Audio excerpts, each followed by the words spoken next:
Every exercise you have ever done loads part of your body. Walking loads the legs, the force enters at the heel and diminishes as it travels upward through the skeleton. Your skull receives a fraction of the impact your ankle absorbs. Swimming loads the arms and shoulders through drag but removes gravitational load almost entirely. The bones receive no compression signal. Cycling loads the quadriceps through rotational force, but the spine, the ribs, and every bone above the pelvis receives nothing. Every exercise is partial. Every exercise leaves structures unloaded, unstimulated, waiting for a mechanical signal that never arrives. The lymphatic vessels in your chest receive no pumping from a walk.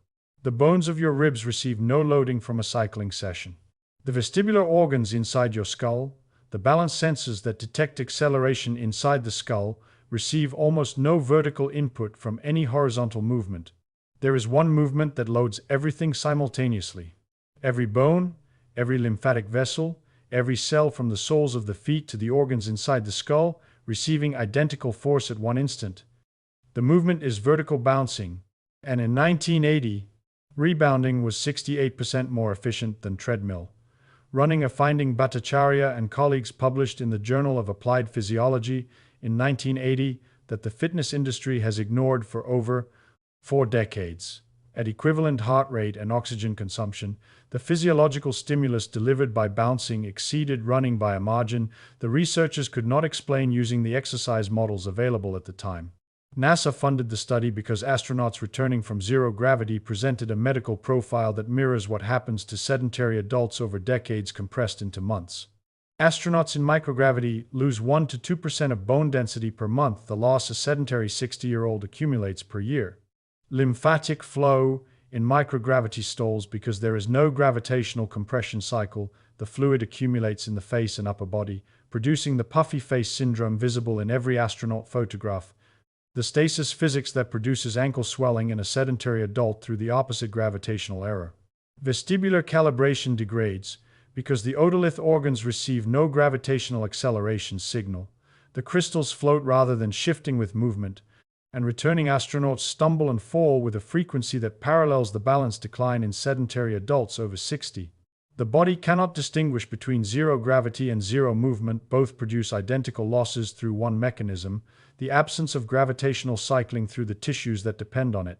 Astronauts returning from zero gravity had lost bone density, lymphatic function, vestibular calibration, and cardiovascular fitness simultaneously, and needed one exercise that rebuilt all 4. Running rebuilt the legs, cycling rebuilt the heart, bouncing rebuilt everything. The reason has nothing to do with effort and everything to do with what happens when gravity cycles between 0 and 3 through every structure in the body at once. Gravitational cycle first. The physics bouncing produces is categorically different from the physics any other exercise produces. At the top of each bounce, the body experiences momentary weightlessness, approximately 0 g. The body is in brief free fall, and every tissue, every organ, every cell experiences 0 effective gravitational load for a fraction of a second. At the bottom, the trampoline surface decelerates the body. The effective gravitational load increases to 2 to 3 g depending on bounce height, distributed through every structure simultaneously. Then the cycle repeats. 0 g at the top, 2 to 3 g at the bottom, 100 times per minute. Running produces 2 to 4 g at the feet and ankles, diminishing rapidly up the body. The skull experiences a fraction of the force the heel absorbs. Cycling produces near zero gravitational variation. Swimming produces near zero gravitational load entirely. Only vertical bouncing delivers a uniform gravitational pulse through the entire body, from the soles of the feet to the crown of the skull, simultaneously. The force vector is gravitational, it acts on mass, and every cell has mass. No muscle-generated force distributes this uniformly. Lymphatic dimension. Next, the lymphatic system. The swollen ankles discussion, described dependent on calf compression for the legs and respiratory compression for the chest, operating at near zero pressure with no pump of its own, receives both from bouncing simultaneously. Walking provides calf-only lymphatic pumping, with the vessels above the pelvis receiving only respiratory compression at 12 to 20 cycles per minute. Bouncing compresses every lymphatic vessel in the body simultaneously at the bottom of each bounce. The 2 to 3 g deceleration squeezes lymphatic vessels in the legs abdomen, chest, arms, and neck at one instant. One-way valves ensure the compressed fluid moves forward. At the top of the bounce, the zero-G phase releases the compression and new fluid enters from surrounding tissue. Each bounce is one complete pump cycle through the entire lymphatic network, not just the calves. Thoracic duct receives both respiratory pumping and direct gravitational compression from the deceleration, two pumping mechanisms simultaneously on the single most important lymphatic vessel in the body. At 100 bounces per minute, the entire lymphatic network receives 100 compression-decompression cycles per minute compared to the 12 to 20 above the waist cycles walking provides. A 5 to 8-fold increase in lymphatic pumping for every vessel above the pelvis. Immune surveillance consequence follows directly. Flow rate determines sampling rate at 600 checkpoint nodes. Faster flow means more immune cells passing through more checkpoints per minute, more antigens detected, more threats eliminated. Bouncing increases whole body lymphatic throughput more rapidly and more completely than any other single movement because it pumps the entire network simultaneously rather than one segment at a time. And then the bone signal, because the gravitational pulse that pumps the lymphatic system delivers a loading signal to every weight-bearing bone through physics, the trampoline surface modifies in a way that protects the joints running would destroy. Bone remodels in response to mechanical load. Osteocytes embedded throughout the mineral matrix detect strain through hair-like projections extending through microscopic channels called canaliculi. When bone deforms under load, interstitial fluid flows through the canaliculi, bending the osteocyte projections. The bending generates biochemical signals that stimulate osteoblasts to build new bone and suppress osteoclasts that remove it, as Klein, Newland, and colleagues documented through direct observation of osteocyte mechanosensing in the FACEB journal. The signal requires both magnitude and frequency. Repeated moderate loads stimulate bone more effectively than single heavy loads. Running delivers 2 to 4 G of impact force through the lower limbs at adequate magnitude, but the force concentrates in a 20 to 50 millisecond impact window on hard ground.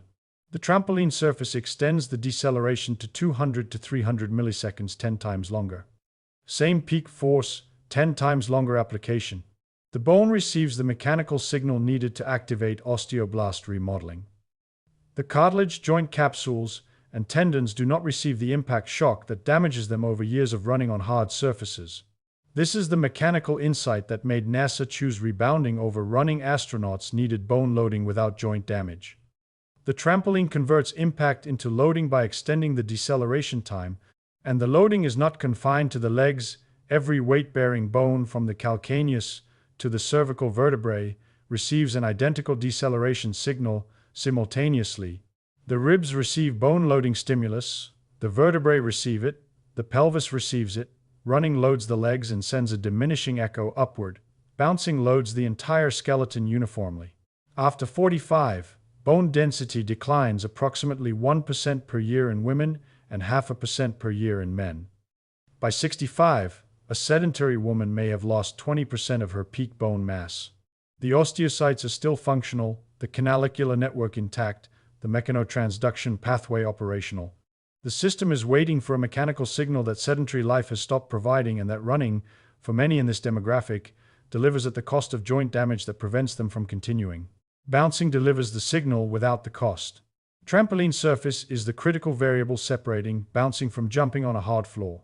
A hard floor produces a deceleration time of 20 to 50 milliseconds. The force spike is sharp, concentrated, and transmitted through the joints as impact shock. Cartilage, menisci, and intervertebral discs absorb the spike and degrade over thousands of repetitions. A trampoline surface extends the deceleration to 200 to 300 milliseconds, identical, total impulse delivered over 10 times the duration. The peak force is identical, but the rate of force application is 10 times slower. Bone responds to total impulse, not peak rate. It registers the load regardless of how quickly it was applied. Cartilage and tendons respond to rate. They sustain damage from sharp impacts but tolerate gradual loading without degradation. The trampoline converts impact into loading by changing the time variable while preserving the force variable. This is why rebounding produces bone adaptation without the joint damage that makes running unsustainable for many adults over 55 and why the NASA researchers chose it over running for astronauts whose musculoskeletal systems had already been compromised by microgravity. Pelvic floor musculature, the sling of muscles supporting the bladder, uterus, and rectum, responds to the gravitational cycle through identical loading physics. Each deceleration at the bottom of the bounce loads the pelvic floor, with the weight of the abdominal organs multiplied by the g-force at 2g. The pelvic floor muscles are supporting twice the normal organ weight for a fraction of a second, then releasing during the 0g phase. The rhythmic loading and unloading trains the pelvic floor through a stimulus that isolated Kegel exercises cannot replicate whole structure loading under gravitational force rather than voluntary contraction of individual muscle groups. For anyone over 55 managing urinary stress incontinence, a condition affecting roughly a third of women and a growing percentage of men, gentle bouncing provides pelvic floor rehabilitation through a mechanism the body recognizes as gravitational loading rather than conscious exercise. You now know the lymphatic pump and the bone signal. The question changes from what the gravitational cycle does to the drainage system and the skeleton to what it does to the balance organs inside the skull and the cells throughout every tissue. Well, the vestibular reset. Because the balance system that the wind discussion described through lateral stimulation receives something from vertical bouncing it cannot get from any horizontal movement. Inside each inner ear, the saccule detects vertical acceleration, the axis bouncing stimulates directly. Each bounce delivers a 0g to 2 to 3g vertical acceleration cycle to the otoconia, the calcium carbonate crystals resting on the saccule's hair cells. The crystals shift with each deceleration, the hair cells bend, the vestibular nerve fires, and the brainstem calibrates postural muscle tone accordingly, tightening ankle stabilizers, adjusting hip alignment, realigning the spine. 100 times per minute. Walking produces minimal vertical acceleration, the head stays at roughly constant height. Running produces moderate vertical oscillation, but the vestibular stimulus is contaminated by horizontal acceleration, rotational forces, and impact vibration. Bouncing isolates the vertical axis, pure vertical acceleration and deceleration with minimal horizontal or rotational component. The saccule receives the cleanest possible calibration signal available outside a laboratory. After 45, vestibular sensitivity declines, otoconia degrade, hair cells lose sensitivity, neural connections slow. Balance deteriorates not because muscles are weak, but because the vestibular input calibrating those muscles is degrading from insufficient stimulation. Flat ground walking provides almost no vertical vestibular input. Bouncing provides 100 pure vertical stimulations per minute. If you feel unsteady on uneven ground, if you reach for the handrail on stairs, not from weakness but from uncertainty, that is vestibular decalibration from insufficient stimulation. 60 seconds of gentle bouncing delivers more vertical vestibular training than an hour of walking. Proprioceptive feedback from every joint amplifies the vestibular training. Each bounce produces a deceleration event that every joint receptor in the body must process: ankle, knee, hip, spine, shoulder, wrist, reporting position and force to the cerebellum simultaneously. The cerebellum integrates the vestibular signal with the proprioceptive signal from every joint to compute the postural adjustment required for the next bounce. 100 integrations per minute. Walking provides proprioceptive input, primarily from the lower limb joints in a predictable, repetitive pattern. Bouncing provides proprioceptive input from every joint simultaneously in a pattern that varies slightly with each bounce. The landing is never perfectly identical. The body's position at the bottom of each deceleration is never exactly repeated, and the cerebellum must compute each adjustment fresh. Variable proprioceptive input is the training signal the balance system needs most and receives least from predictable flat ground walking. The handrail on the stairs stopped being about strength for me. The moment the vestibular input frequency was visible, 12 stimulations per minute from walking, when the system was designed for 100. Fascia, the continuous web of connective tissue enveloping every muscle, organ, nerve, and blood vessel, responds to the gravitational cycle as a whole-body tensional network. During the 2 to 3g deceleration, the fascial network is compressed throughout the body simultaneously. During the 0g phase, it rebounds elastically. The rhythmic compression and rebound pumps interstitial fluid through the fascial planes, fluid that accumulates in sedentary tissue and produces the stiffness, the heaviness, the morning achiness that most adults over 55 attribute to aging rather than to fascial fluid stagnation.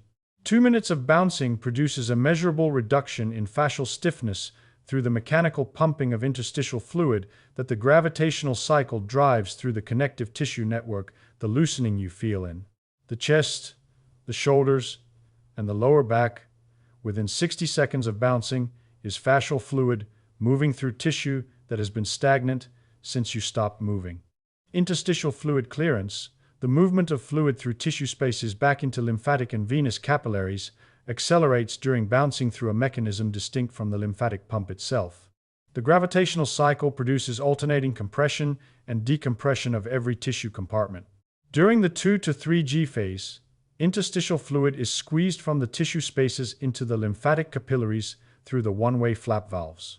During the 0G phase, the tissue compartments expand slightly and fresh interstitial fluid carrying metabolic waste products, inflammatory mediators, and cellular debris enters the tissue spaces from the capillary beds.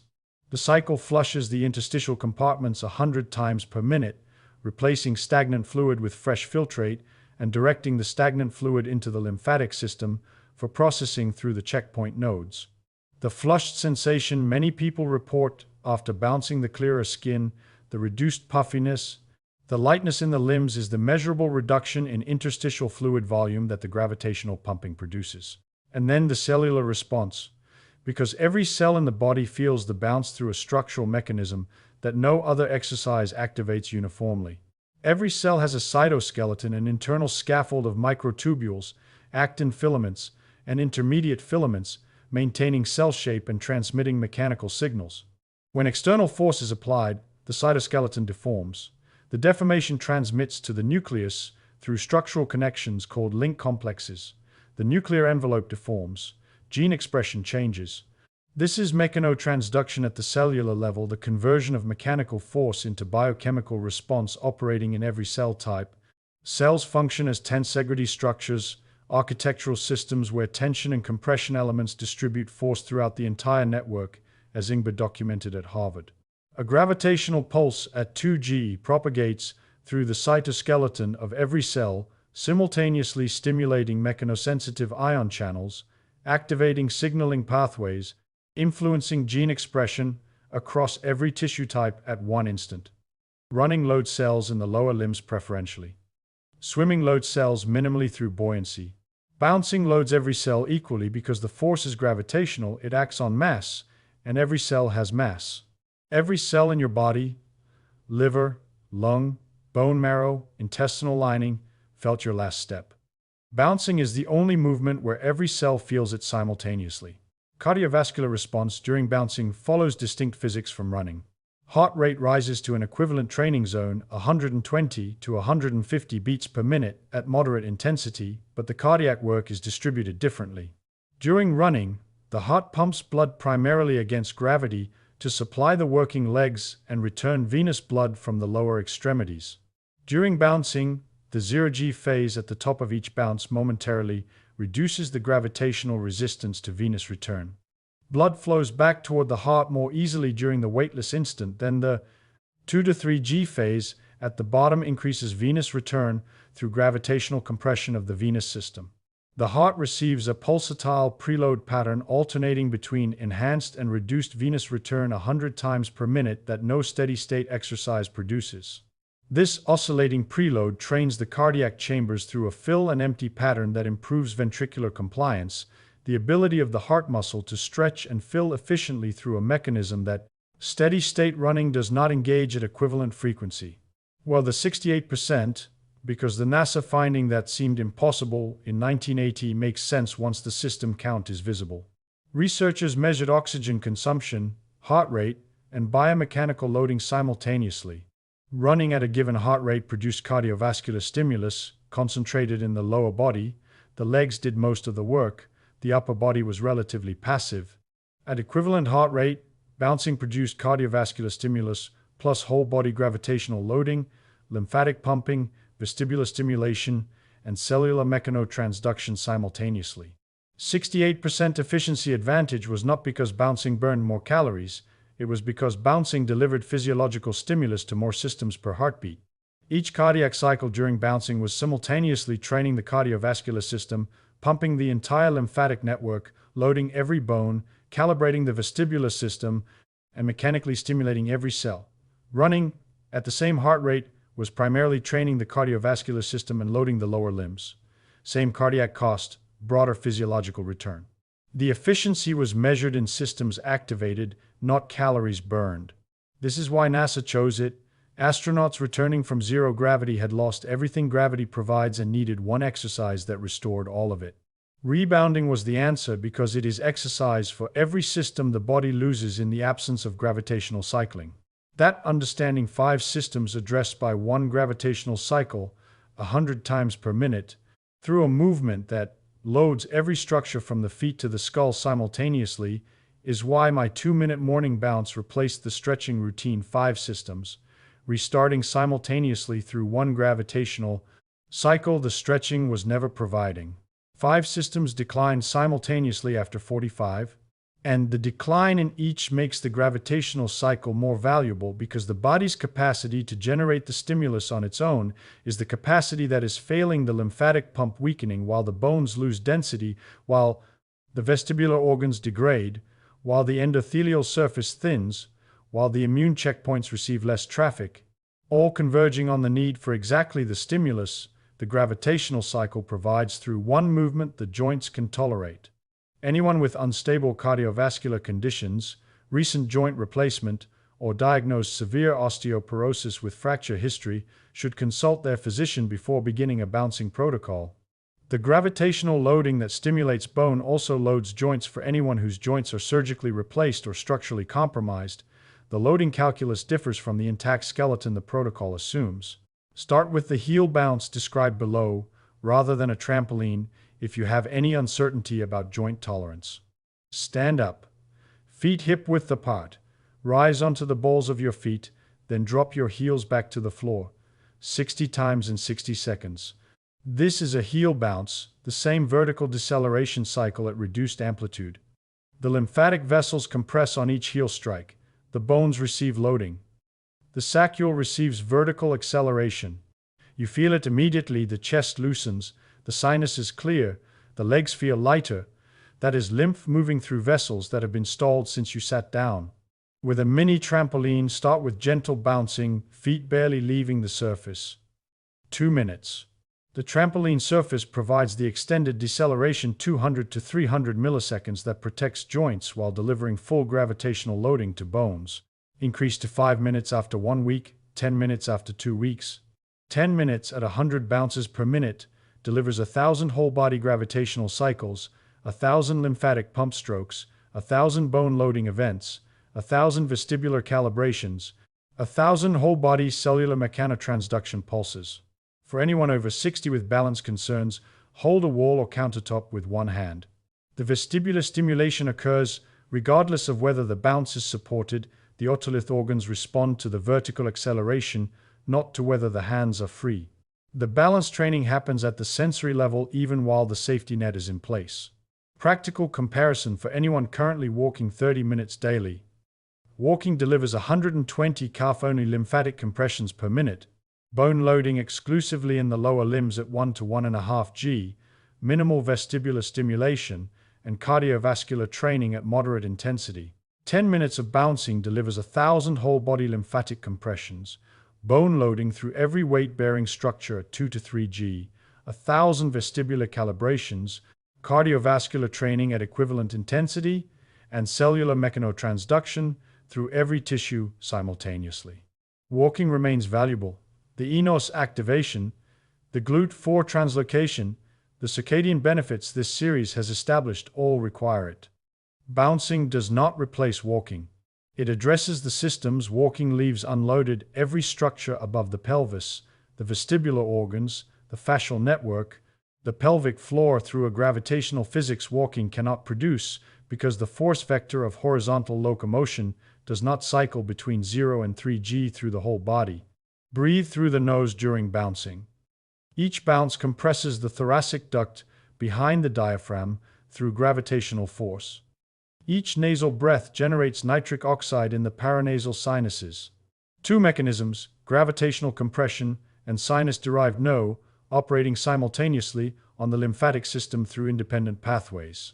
The heel bounce deserves specific attention because it requires no equipment and delivers a surprisingly complete gravitational cycle. When you rise onto the balls of your feet and drop your heels to a hard floor, the deceleration at heel strike produces approximately 1.5 g through the skeleton, lower than the 2 to 3 g a trampoline produces, but substantially higher than the 1 g of standing still. The force travels through the calcaneus, up the tibia, through the femur, into the pelvis, and along the spine. The lymphatic vessels along this path are compressed by the impact. The bones receive loading stimulus. The vestibular organs detect the vertical deceleration. 1.5 g is sufficient to activate the osteocyte mechanotransduction pathway and to compress the lymphatic vessels against their one-way valves. The heel bounce is the minimum effective dose of the gravitational cycle available anywhere, requiring nothing, deliverable in 60 seconds. Morning is optimal. Lymphatic flow has been at sleep stasis levels for 8 hours. 2 minutes of heel bounces before breakfast restarts the entire network before the day begins. Every checkpoint node receiving flow, every bone receiving its first loading signal, the vestibular system calibrating from its overnight baseline, every cell receiving the gravitational pulse the sleep position could not provide. 5 systems, 1 gravitational cycle, 100 times per minute. The lymphatic network and fascial compartments flushed simultaneously through every vessel and tissue plane. The skeleton loaded through every weight-bearing bone without the impact that destroys cartilage. The vestibular organs calibrated through pure vertical acceleration the saccule was designed to receive. Every cell mechanically stimulated through its cytoskeleton at one instant. The gravitational cycle that was supplementary at 30 is compensatory at 60, addressing every declining system through one movement that asks nothing of the joints the decline has already damaged. 2 minutes on your heels every morning.